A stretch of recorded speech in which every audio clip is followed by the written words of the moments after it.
Ah, tem lá, o Brunão mandou outra ali, ó. Salve, salve família. Uma amiga disse que viu uma notícia há tempos que falava do estudo de pessoas que são muito desafinadas e que algumas eram que tem alguma patologia que fazem ouvir o som em frequências desafinadas. Manda um abraço pra minha banda, Kaona. Ah, ele tem uma banda, ó. Legal. Abraço, chefe, bom fim de tal. Existe isso? A pessoa pode ser desafinada que dá voz?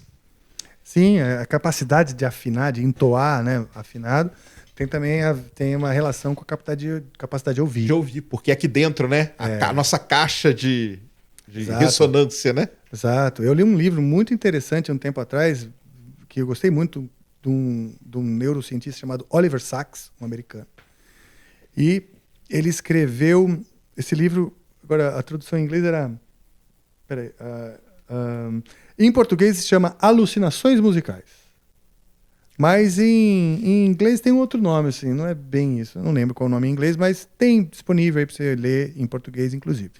Oliver Sacks. E o cara falou sobre vários efeitos, né, acústicos e psíquicos, porque tem muito som que acontece dentro do cérebro. Por exemplo, alguns desses twins que a gente ouve, que é a... Como é o nome daquilo? Quando a gente fica com um agudinho na orelha, né? Aquele pim. Tem um nome, isso daqui a pouco eu lembro.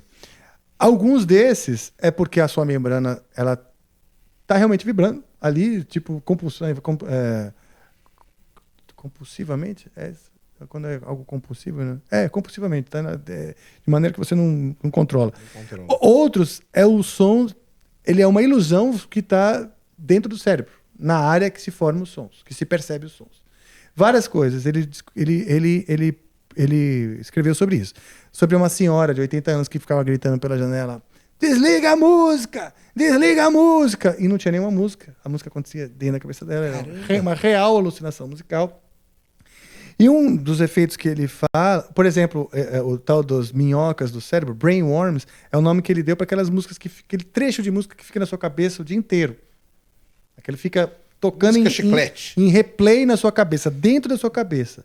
Ele chama de brainworms, né? As minhocas do cérebro. Que foi o nome que eu dei pro meu disco solo. E tem uma outra coisa que ele fala nesse livro, ele fala de muitas coisas, que é a tal da amusia. A amusia é a incapacidade de perceber a música.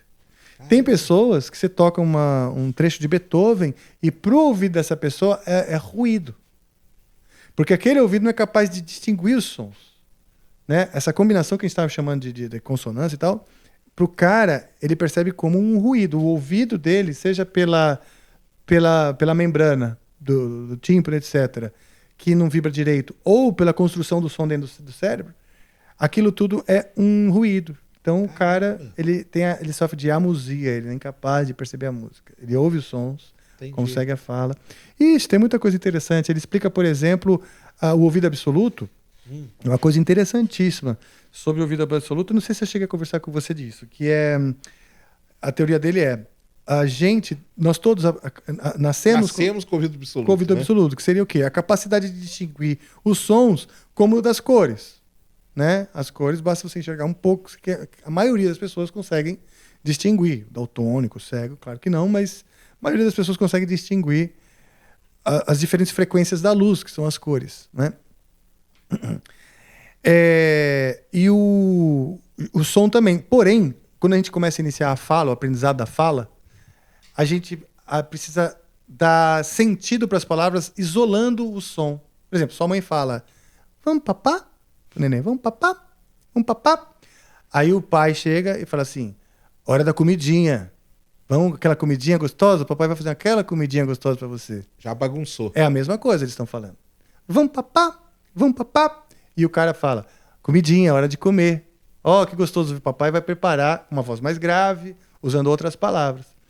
Para ele entender essa comunicação, para o cérebro, né, dessa criança entender essa comunicação, ela precisa isolar o timbre e as frequências, que seria ta-ta-ta, ta-ta-ta, tararirarira, tararirarira. Esses dois sons que são diferentes, essas duas frequências são diferentes, estão dizendo a mesma coisa através das palavras. Então, ao iniciar a engrenagem capaz de entender as palavras, a gente desliga a engrenagem capaz de distinguir as alturas e os sons, entendeu? Entendi. Essa é a teoria do cara e fez Faz lá, sentido, né? faz total sentido, né? Então, no final, e algumas pessoas não desligam. Se você começa a educação musical muito Bem cedo, cedo você consegue preservar você isso. preserva isso. Legal. A teoria dele é essa. Ou porque, por alguma razão nata da pessoa, ela também conseguiu não desligar.